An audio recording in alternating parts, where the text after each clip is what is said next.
Gold H4 time frame, इस triple bottom से gold price all time high तक गया और काउंटर ट्रेंड करेक्शन करने के बाद एक नया हाई बनाता है। लेकिन पिछले हफ्ते ट्रेडर का कन्फ्यूजन ये था कि जब सीपीआई न्यूज़ गोल्ड के लिए बुलिश थी, जब सीपीआई नंबर घट के आया तो उसके बाद भी गोल्ड नीचे क्यों आया।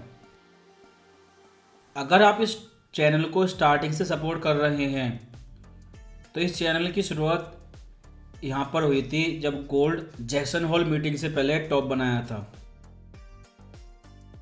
और आपको ये बॉटम बनने से पहले ही बताया था कि 1620 पे गोल्ड प्राइस बॉटम बनाएगा। लेकिन बिगिनर ट्रेडर को इन चीज़ों पे यकीन नहीं होता और उसके बाद 10 नवंबर को सीपीआई के बाद कंफर्म कर दिया गया था कि अब गोल्ड में बुलिश ट्रेंड स्टार्ट हो चुका है। ये टेक्निकल के बेस पे कंफर्म किया गया था सितंबर महीने में और नवंबर में कंफर्म करा गया था फंडामेंटल न्यूज़ के बेस पे। और नवंबर से लेके अब तक आप कितनी बार सीपीआई न्यूज़ पे गोल्ड को बाय करेंगे और कितनी बार सीपीआई न्यूज़ के बेस पे गोल्ड में बुलिश ट्रेंड डिक्लेयर करेंगे। जिन लोगों ने नवंबर लास्ट ईयर में सीपीआई न्यूज़ से कंफर्म होने के बाद गोल्ड को बाय किया था वो लोग अब प्रॉफिट ले रहे हैं। वो लोग गोल्ड को बाय करते करते ही बोर हो चुके हैं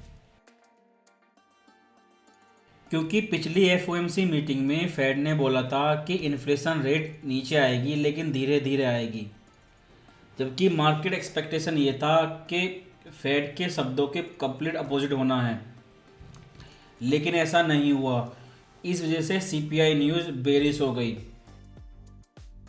क्योंकि सीपीआई न्यूज़ ने ठीक वैसा ही करा जैसा फेड ने बोला था,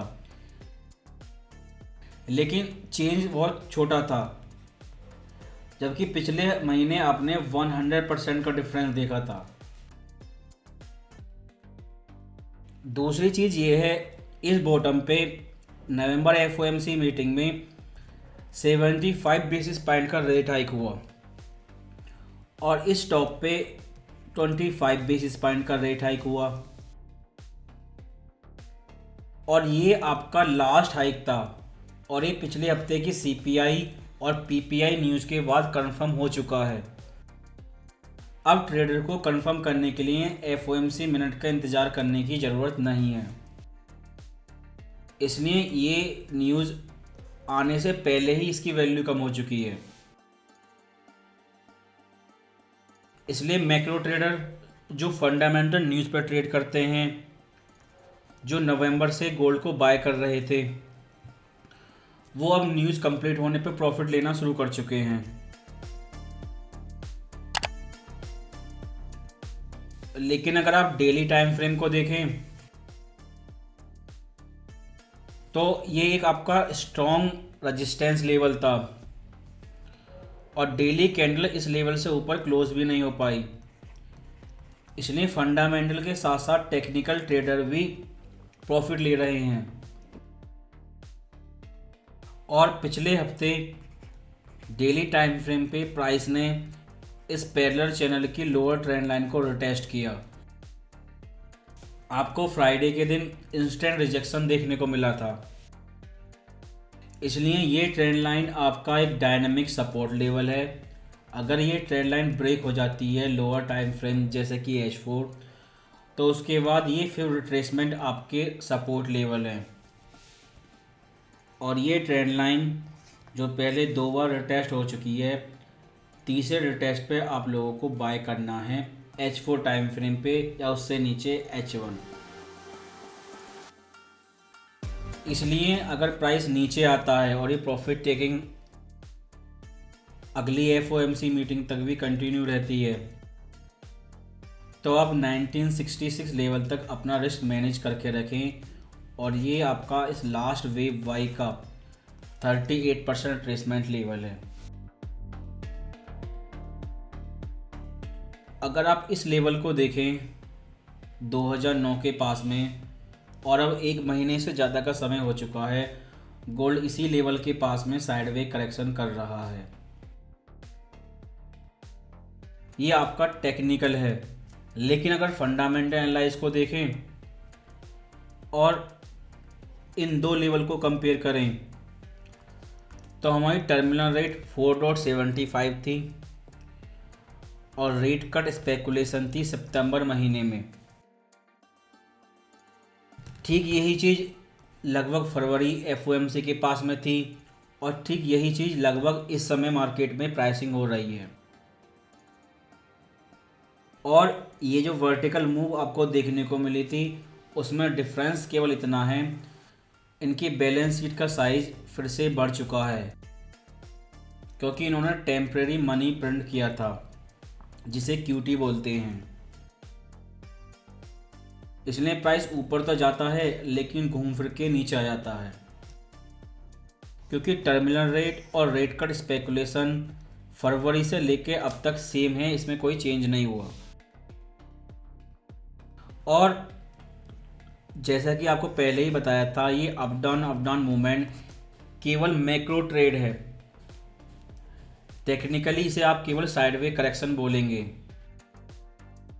लेकिन जो ट्रेडर इस समय जून महीने में रेट कट का एक्सपेक्ट कर रहे हैं वो फिर से गलती कर रहे हैं कि लेकिन जून महीने में रेट कट नहीं होगा।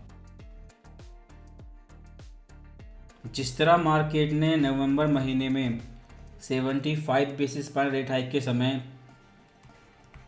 इस 2080 लेवल के लास्ट हाइक को पहले ही बाय किया था, वो सारी चीज़ें पहले ही कर चुके हैं और रेट कट की मार्केट स्पेकुलेशन ऑलमोस्ट कंप्लीट हो चुकी है।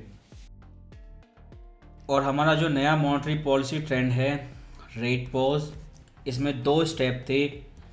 लास्ट हाइक ये कंफर्म हो चुका है, मई एफओएमसी आपका लास्ट रेट हाइक था। नेक्स्ट स्टेप है आपका फर्स्ट रेट कट, ये अभी कंफर्म नहीं हुआ है। रेट कट की डेट क्या होगी ये अभी केवल स्पेकुलेशन है, ये अभी कंफर्म नहीं हुआ है। और जब तक ये कंफर्म नहीं हो जाएगा गोल्ड साइडवे करेक्शन करता रहेगा। और इस हफ्ते स्मॉल साइज न्यूज़ हैं जैसे कि retail sale, home building permit number और जॉबलेस क्लेम। ये स्मॉल न्यूज़ हैं लेकिन एक से ज़्यादा न्यूज़ हैं और इस हफ्ते भी आपको प्राइस एक्शन देखने को मिलेगा।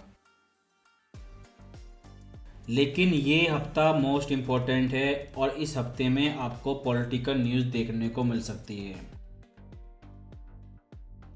लेकिन पॉसिबिलिटी बहुत ज़्यादा है इस हफ्ते एक बड़ी पॉलिटिकल न्यूज़ आने की।